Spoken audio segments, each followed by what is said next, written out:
আজ আমি বানাবো হচ্ছে চিকেন তন্দুরি। তো চলো লেটস ট্রাই।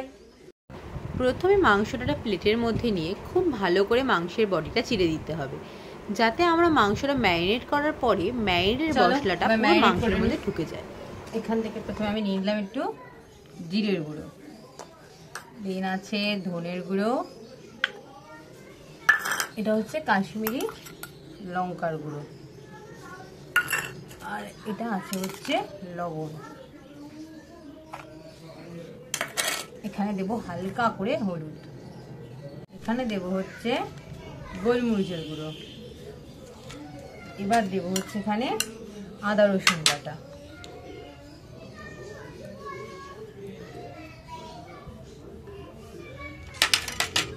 আর এখানে দেব হচ্ছে জল ঝরানো টক দই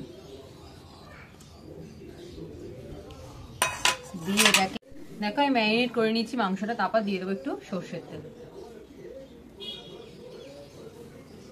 দিয়ে আবার খুব ভালো করে ম্যারিনেট করে নেব।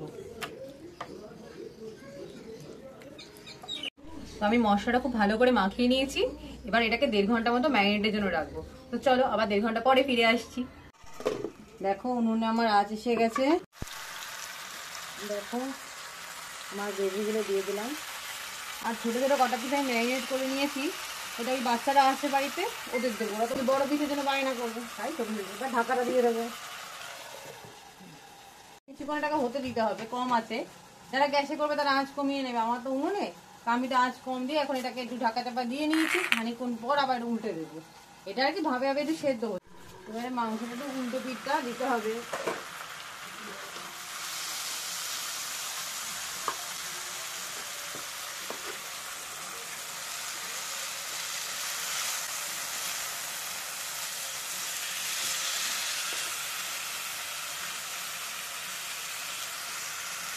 দিয়ে আবার একটু ঢাকা দিয়ে রাখবো খানিকক্ষণ,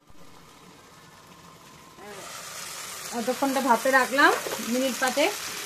এবারে আমি এটাকে তুলে নেব।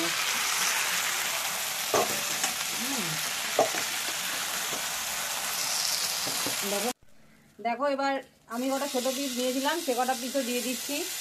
ওই যে সব দাঁড়িয়ে আছে দেখো ছেলে, ওর নাকি এরকম কাঁচা মশলা দেখেই ছিঁড়ে বেড়ে যাবে। দেখো ওর মুখ খালি রান্নার দিকেই রয়েছে, কাঁচা অবস্থায় গন্ধ শুধু বলছে কি সুন্দর গন্ধ বেরোচ্ছে গো মা, কি সুন্দর গন্ধ বেরোচ্ছে।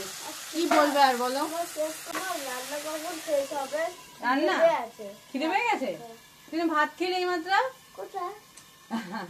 দাঁড়া একটু সময় দে। এটা মাংসটা মোটামুটি হয়ে গেছে, আমি এবার নামিয়ে দিলাম।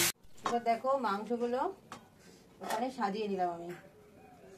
আমি একটা একটা করেই করছি, যেহেতু আমার এটা ছোট আমি একটা করেই করছি। এখানে একটু বাটার, এখানে দেখো ভালো করে দিয়ে নিতে হবে, সারা গায়ে একটু ভালো করে বাটার বুলিয়ে নিতে হবে মাংসকে।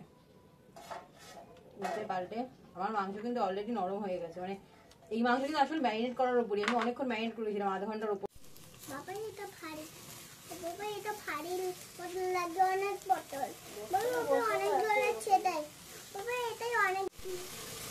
দেখো মাংসটা এখানে পুড়িয়ে নিচ্ছি আমি।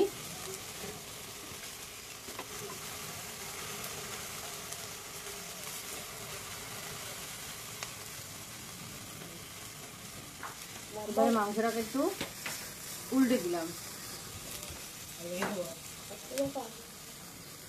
আমার এই পিঠটা আমার হয়ে গেছে, আমি এবার উল্টো পিঠটা করছি, মাথাগুলো করছি। আর শোনো, যারা তোমরা গ্যাসে রান্নাটা করবে তারা রান্নাটা করার পরে একটা কয়লা ধরিয়ে রান্নাটার মাঝখানে দিয়ে দেবে, তাতে এই কয়লাটা স্মোকি ফ্লেভার আসে। আমি যেহেতু কাঠ কয়লায় করছি আমাকে সেটা করতে হবে না। যারা তোমরা গ্যাসে করবে তারা অবশ্যই এটা করবে, একদম দোকানের মতো খেতে লাগবে। তারপরে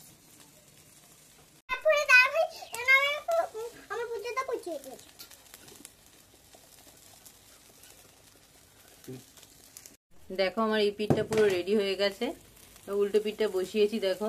আর এখানে দেখো এই দুটোকে দেখো খাওয়ার জন্য বসে আছে, দেখেছো? এই তোরা খাবি বাবাই?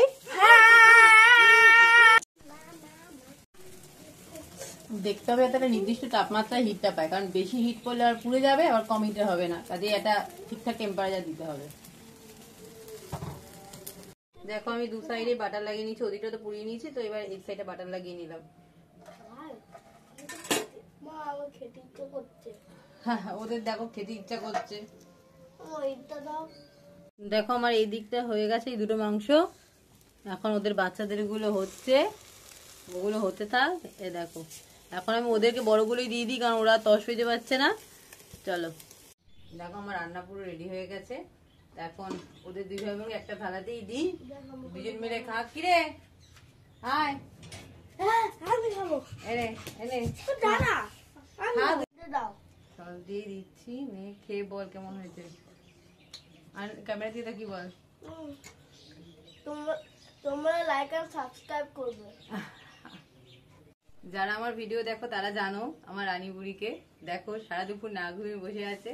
কেমন হয়েছে? ভিডিওটা লাইক আর সাবস্ক্রাইব করবে, ভালো আছে।